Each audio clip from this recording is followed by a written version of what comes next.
Shalom, peuple de Christ, c'est votre sœur Esther. Je vais vous partager le message que j'ai reçu cette nuit, à savoir le 3 mai 2018, en songe par notre Seigneur Jésus-Christ. Dans le songe, le Seigneur m'avait fait faire un dessin avec des couleurs de l'Asie. Et une sœur dans le songe était venue m'apporter un message, me donner un message du Seigneur qui confirmait ce que le Seigneur me révélait au travers du dessin qu'il m'avait fait faire.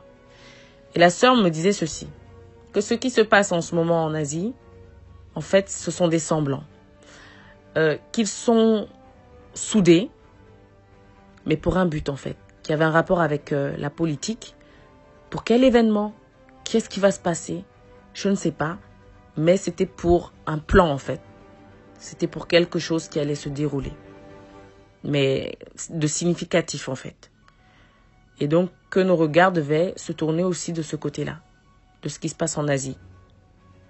Voilà.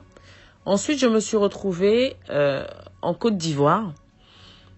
Il y avait des prophètes qui étaient en train de prévenir les gens, le peuple de l'Éternel, de dire, voilà, de les appeler à la repentance, de leur dire que bientôt la colère de Dieu arrivera, que sa rage est imminente, de se repentir, etc., etc. Mais ils étaient tellement peu écoutés, tellement peu entendus, si peu considérés que j'étais très, très triste. J'avais vraiment mal. Et je m'entendais dire, ils verront bien. Lorsque sa colère viendra, ils verront bien. Parce qu'elle est imminente en fait, sa colère. Ils verront bien à ce moment-là sa rage. Ils se rendront compte que ce qu'ils sont en train de dire, ce qu'on dit, ce n'est pas, c'est pas des broutilles. C'est pas parce qu'on manque quoi faire de notre vie. Mais ce sont des avertissements du Seigneur. Ils le verront. Je n'arrêtais pas de dire, ils verront bien. Et ensuite, je me suis entendu dire, ils pensent que c'était que pour le Cameroun, cette colère. C'est aussi pour la nation ivoirienne et les autres nations autour.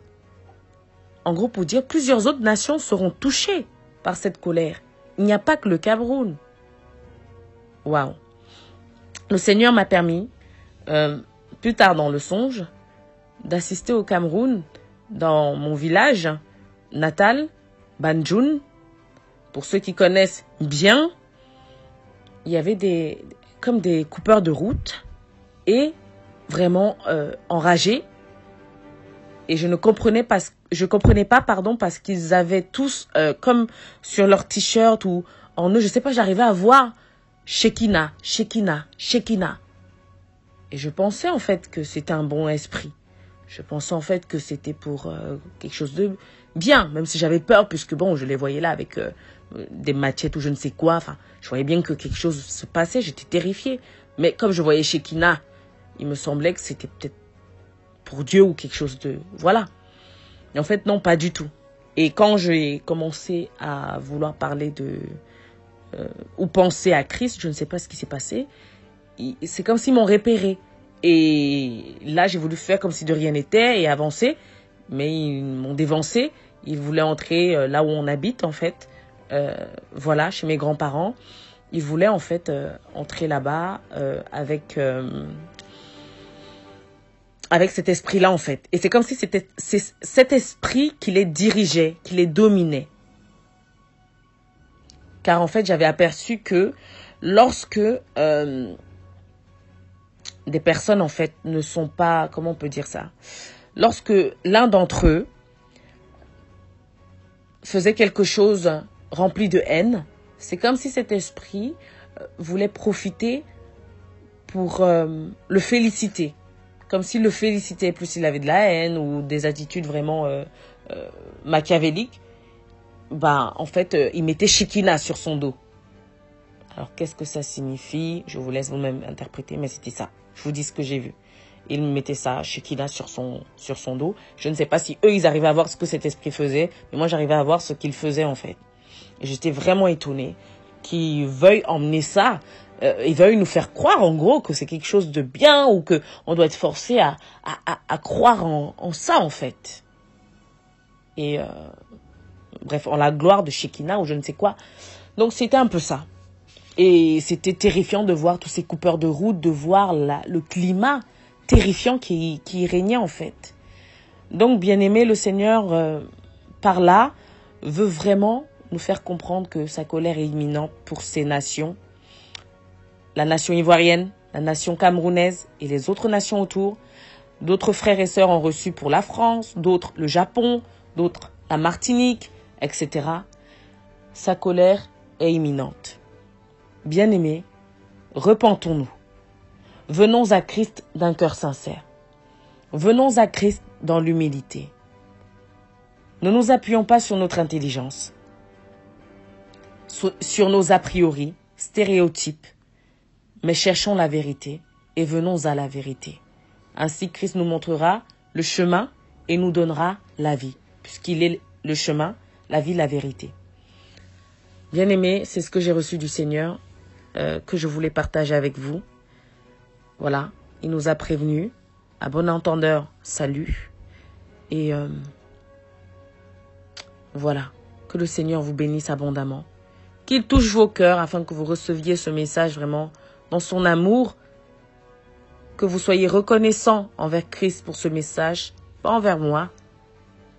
Je suis une servante inutile, utilisée par le roi des rois, mais par contre envers Jésus-Christ.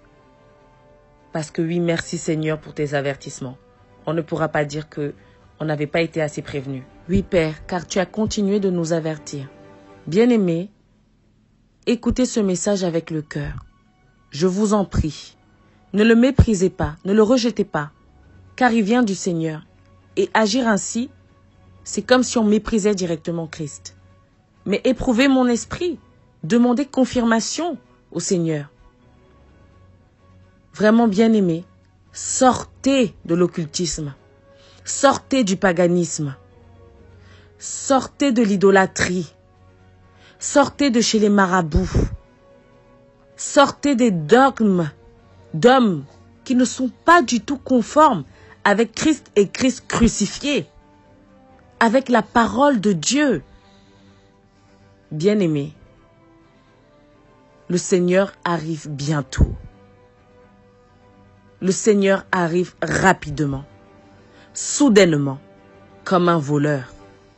Alors préparons-nous. Ne jouez pas avec votre salut. N'allez pas blaguer avec le monde spirituel. Ne blaguez pas avec un monde que vous ne maîtrisez pas. Ne blaguez pas avec un maître qui ne se laisse maîtriser par personne. Mais glorifiez le nom d'Élohim. Car il peut vous transformer et faire de vous une nouvelle personne. Comme il m'a transformé et il continue de le faire. Il peut le faire pour vous aussi. Bien-aimés, donnez vos vies au Seigneur.